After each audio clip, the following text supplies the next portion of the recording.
राम राम। ओम नमः शिवाय।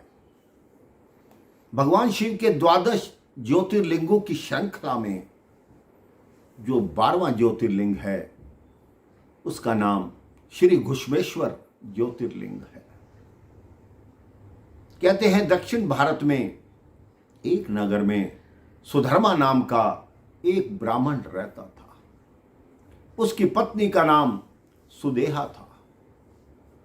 उसकी पत्नी भगवान शिव की भक्ति करती, उनकी तपस्या करती। उनके विवाह को लगभग 10 वर्ष बीत चुके थे, लेकिन उनकी कोई संतान नहीं थी। अड़ोसी पड़ोसी ताना मारते कि तुम इतने धर्मात्मा बनते हो, तुम्हारे यहां कोई संतान नहीं है, भगवान शिव से प्रार्थना करो, तुम्हें संतान मिलेगी। वो ब्राह्मण सुधर्मा कहते, मैं कभी भगवान से मांगूंगा नहीं, अगर मेरे भाग्य में होगी तो मुझे संतान अवश्य मिलेगी। तब सुधर्मा की पत्नी सुदेहा के मन में आया कि मैं अपने पति का दूसरा विवाह करवा दूं, कम से कम ये तो पिता बनेंगे, इनका वंश तो आगे बढ़ेगा। सुदेहा ने अपनी बहन घुश्मा से कहा कि आप मेरे पति से विवाह करो और इनको संतान का सुख दो। घुश्मा ने कहा, दीदी आप ये गलती कर रही हैं कि अगर मेरी संतान हो जाएगी तो आपके मन में जलन पैदा हो जाएगी। सुदेहा ने कहा, तुम मेरी छोटी बहन हो, मेरे मन में तुम्हारे लिए भला जलन कैसे पैदा होगी। घुश्मा ने कहा, मैं फिर कह रही हूं कि आपके मन में जलन पैदा हो जाएगी। सुदेहा ने कहा, नहीं, जलन पैदा नहीं होगी, तुम विवाह करो। अब सुदेहा ने अपने पति सुधर्मा का विवाह घुश्मा से करा दिया। 1 वर्ष के पश्चात घुश्मा को पुत्र हुआ। जब पुत्र हुआ तो सुदेहा के मन में जलन प्रारंभ हो गई, क्योंकि लोग घुश्मा को अधिक पूछने लगे और सुदेहा को पूछना बंद हो गए। घुश्मा का नित्य का नियम था, वो भगवान शिव का एक पार्थिव लिंग बनाती, उसकी पूजा अर्चना करती, उसके पश्चात उसको एक सरोवर में जाकर प्रवाहित करती। धीरे धीरे घुश्मा का पुत्र जैसे जैसे बड़ा होता गया, सुदेहा के मन में ईर्ष्या और जलन बढ़ने लगी। घुश्मा के पुत्र का विवाह हो गया। जब विवाह हुआ तब सुदेहा से सहन नहीं हो रहा था। बहू घर पे आ गई।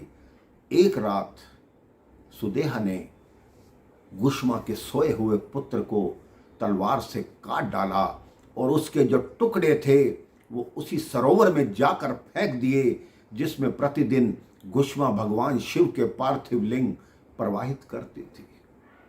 सुबह जब उठकर बहू ने देखा कि उसकी सेज पर रक्त पड़ा है और मांस के कई टुकड़े वहां पड़े हैं, वो तुरंत भागकर अपनी सासू मां अर्थात घुश्मा के पास आई और बोला कि आपके पुत्र का वध हो चुका है। घुश्मा उस समय कुछ नहीं बोली, क्योंकि वो पार्थिव लिंग बनाकर भगवान शिव की पूजा कर रही थी।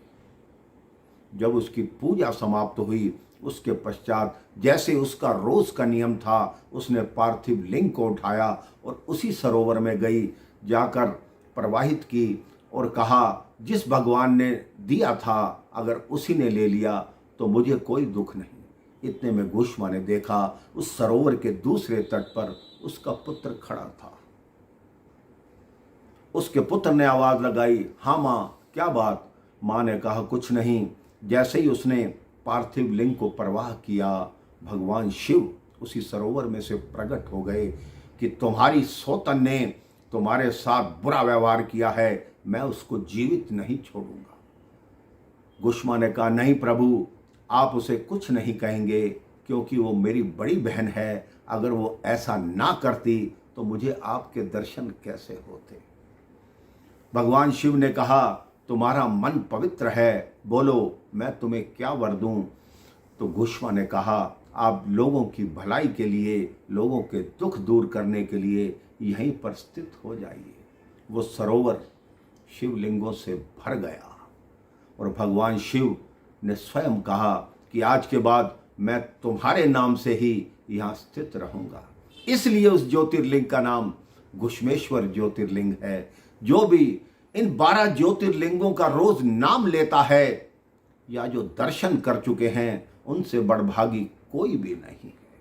लेकिन जो नाम भी लेता है उसका जीवन सफल हो जाता है, उसके जीवन में कोई कष्ट नहीं रहता। राम राम, जय श्री राम, ओम नमः शिवाय।